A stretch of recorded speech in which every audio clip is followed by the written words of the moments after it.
Para todos aquellos que me conocéis, sabéis que soy muy cinéfilo y hay una serie que supongo que habréis visto todos, o la mayoría de vosotros, que es The Chosen, Los Elegidos, que es una serie fantástica que se centra en el ministerio de Jesús. Y en el último episodio de la primera temporada de esta maravillosa serie, de The Chosen, Los Elegidos, se narra el encuentro que tiene Jesús con la mujer samaritana en el pozo, ese pozo que había construido el patriarca Jacob, pues como 2000 años antes, en el 2000 antes de Cristo. Y el episodio tiene una introducción, lo que se llama en el lenguaje cinematográfico un flashback, que es un salto al pasado, y empieza ese episodio justo en el momento en el que Jacob y varios de sus hijos están intentando obtener agua de ese pozo. Y un habitante curioso de la zona, un cananeo, se les acerca y le dice a Jacob, sobre todo, que no pierda el tiempo, porque todo el mundo sabe que en ese sitio no hay agua y en poco menos que sugiere que a Jacob le han estafado. Aún así, la fe de Jacob en su Dios y sus promesas es inquebrantable y asegura a este cananeo que él no tiene ninguna duda de su Dios y que su Dios los protegerá. Ambos, a raíz de las circunstancias del pozo, pues entablan una conversación sobre cómo son las deidades, las promesas incumplidas de estas, y Jacob le confiesa a este vecino que el Shaddai, que era como conocían a Yahvé, a Jehová, los patriarcas, como su Dios, no tiene templo donde adorarle ni forma de imagen a la que adorar. No es un Dios al que se represente con una imagen. Su contertulio se queda un poco extrañado, no entiende aquel Dios extraño al que adora su vecino. Y justo en ese momento, cuando están un poco hablando sobre lo que es la creencia, la fe, la divinidad, justo en ese momento empieza a manar agua del pozo. El vecino se queda sin palabras, no sabe qué decir. Y entonces Jacob se dirige a él y le susurra: nosotros no lo elegimos a él, sino que él nos eligió a nosotros. En los tiempos de los patriarcas, cuya vida era una vida de nómadas, iban con sus rebaños, pues con su familia, que eran bastante amplias, iban de un sitio a otro.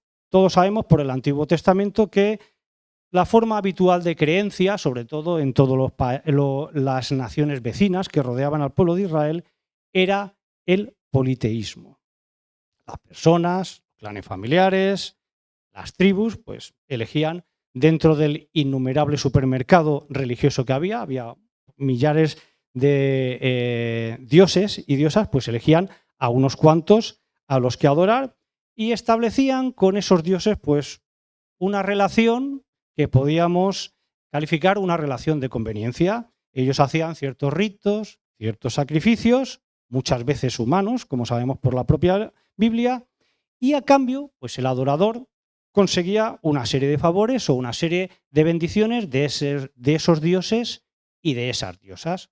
Pues prosperaba la cosecha ese año o la ganadería iba mejor, en fin, ellos tenían esa especie de trato que, por cierto, ya veremos un poquito más adelante que no hemos cambiado tanto, a pesar de que ahora llevamos móvil, tablet y demás, siempre intentamos establecer una relación de conveniencia y de ventaja egoísta hacia Dios, como hacían estos pueblos paganos.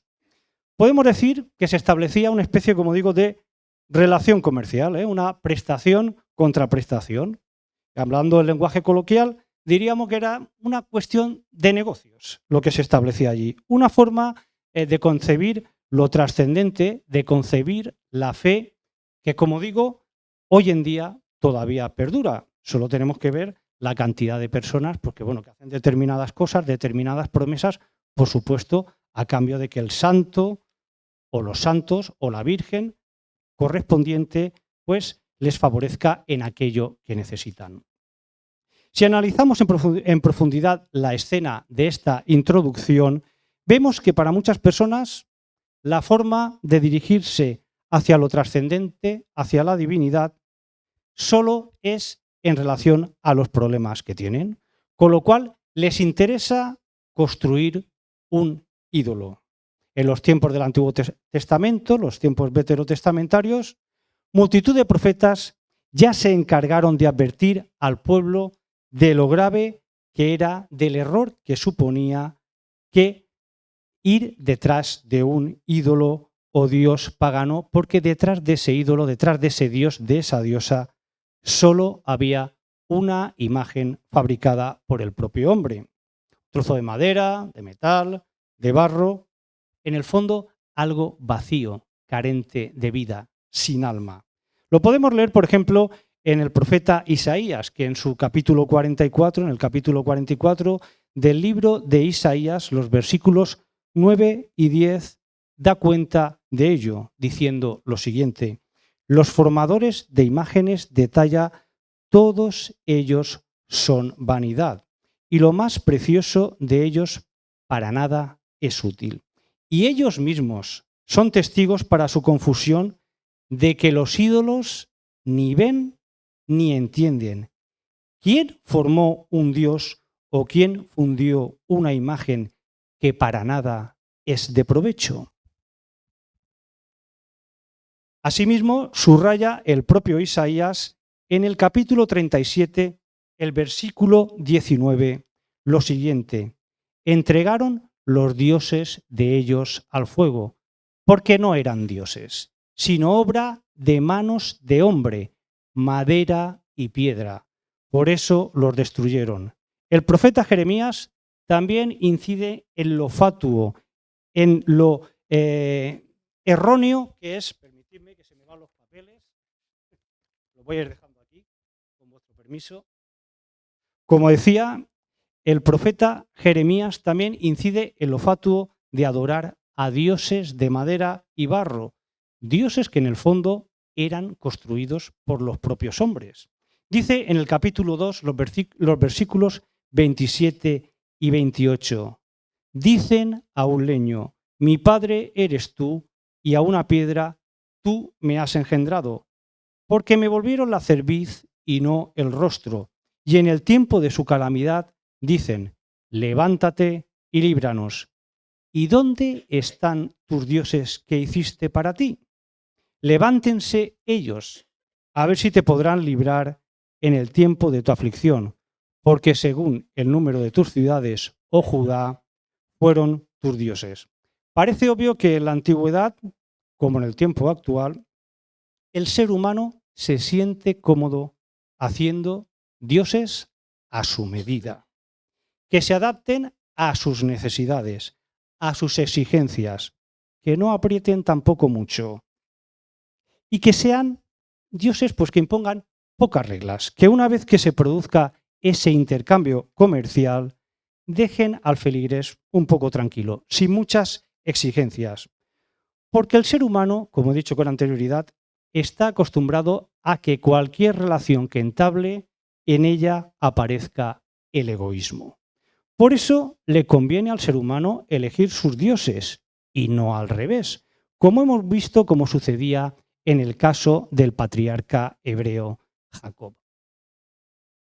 Si volvemos a la imagen del principio, podemos entender a la perfección a ese cananeo, a ese vecino pagano que se acerca curioso a Jacob. No entiende nada.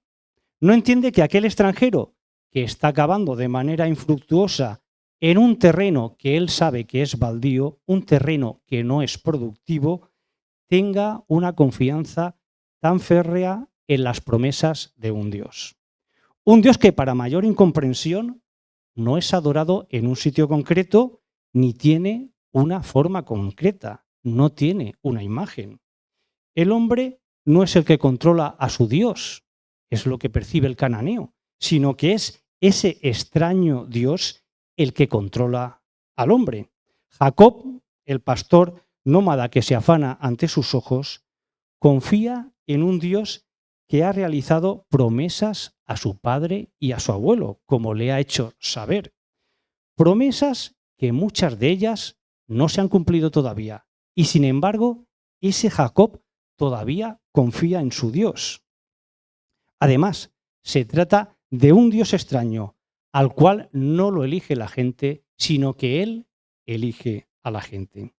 Esta conclusión, queridos hermanos, es parte de esa locura que el apóstol Pablo hace referencia en sus epístolas. Una forma de pensar que es incomprensible para el no creyente. Pero esa es una de las bases de nuestra fe. Nosotros somos los elegidos y no, hermanos, los que elegimos a Dios. Señala la primera epístola de Pedro en su capítulo 1, el versículo 2, lo siguiente: elegidos según la presciencia de Dios Padre, en santificación del Espíritu, para obedecer y ser rociados con la sangre de Jesucristo. La esencia del cristianismo, debemos tenerlo claro, es un mensaje de llamado. Por eso nos llamamos discípulos, porque es el Señor el que nos llama y no al revés. Lo podemos observar en la elección de los 12 apóstoles, tal y como nos lo cuenta en Marcos capítulo 3 y versículo 13, donde dice lo siguiente: después subió al monte y llamó así a lo que él quiso y vinieron a él.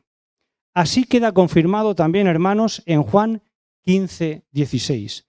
No me elegisteis vosotros a mí, sino que yo os elegí a vosotros y os he puesto para que vayáis y llevéis fruto, y vuestro fruto permanezca, para que todo lo que pidiereis al Padre en mi nombre, Él os lo dé.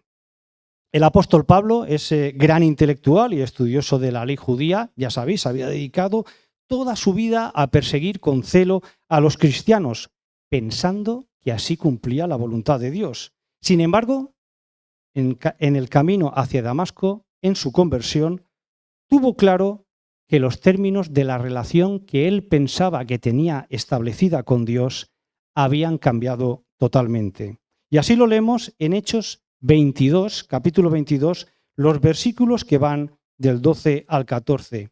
Entonces uno llamado Ananías, varón piadoso, según la ley, que tenía buen testimonio de todos los judíos que allí moraban, vino a mí y acercándose me dijo: hermano Saulo, recibe la vista. Y yo en aquella misma hora recobré la vista y lo miré. Y él dijo: el Dios de nuestros padres te ha escogido para que conozcas su voluntad y veas al justo y oigas la voz de su boca. Como vemos en el texto, queridos hermanos, Pablo tenía muy claro que camino de Damasco, quien lo había elegido a él, había sido Dios y no al contrario. Esa relación de superioridad, de preeminencia de Dios, de subsidiariedad nuestra ante Él, la deja también bien claro el pasaje que ha leído mi querido tocayo, Dani, Efesios 1, en los versículos que van del 4 al 8, dice lo siguiente: según nos escogió en Él antes de la fundación del mundo, para que fuésemos santos y sin mancha delante de Él, en amor, habiéndonos predestinado para ser adoptados hijos suyos por medio de Jesucristo, según el puro afecto de su voluntad, para alabanza de la gloria de su gracia, con la cual nos hizo aceptos en el amado, en quien tenemos redención por su sangre, el perdón de pecados según las riquezas de su gracia, que hizo sobreabundar para con nosotros en toda sabiduría e inteligencia. Así que meditando sobre este pasaje de la epístola de los Efesios, comprendemos que Dios nos ha llamado a la santidad. Estamos haciendo referencia a una elección que, como hemos visto en el texto, es anterior a la creación del mundo. Es un concepto que realmente nos cuesta comprender, es de difícil comprensión y que viene a significar que siempre hemos estado en el plan del Altísimo. Somos fruto de la predestinación divina. Cuando hablamos de personas elegidas, normalmente muchas veces estamos pensando en alguien superior, una persona excepcional, que goza pues, de unas características determinadas que está por encima de la media, que es superior al resto. En pocas palabras, cuando alguien habla de elegidos, entiende que se está hablando de los mejores y que por tanto merecen ese calificativo y esa distinción en relación a los demás. Sin embargo, Dios nos elige no porque seamos buenos, sino porque Él es bueno. No debemos dejar que el calificativo de elegidos, como sucede tantas veces, eleve nuestro orgullo, como pasaba con aquel fariseo de la parábola que relata el Evangelio de Lucas, que se vanagloriaba de no ser un pecador como el publicano. No somos, hermanos, elegidos por ser los mejores, sino únicamente por la gracia y la misericordia de nuestro Señor. Porque nosotros, hermanos, no estamos haciendo un favor a Dios, nos lo hace Él a nosotros. Así lo resalta Juan 15, 16. No me elegisteis vosotros a mí, sino que yo os elegí a vosotros. Y os he puesto para que vayáis y llevéis fruto. Vuestro fruto permanezca, para que todo lo que pidiereis al Padre en mi nombre, Él os lo dé. Así que, hermanos, no nos confundamos, no olvidemos cuál es la naturaleza de nuestra relación con Dios. Él nos eligió a nosotros y no al revés. Hermano, no olvides que Dios nos eligió a nosotros y no al revés. Nosotros no le hacemos ningún favor, sino que nos lo hizo Él a nosotros. Dios nos elige no porque seamos buenos, sino porque Él es bueno. Todo es fruto de su gracia y de su misericordia. Y en tu decisión queda formar parte de ese grupo de elegidos. Que el Señor nos bendiga y así sea. Amén.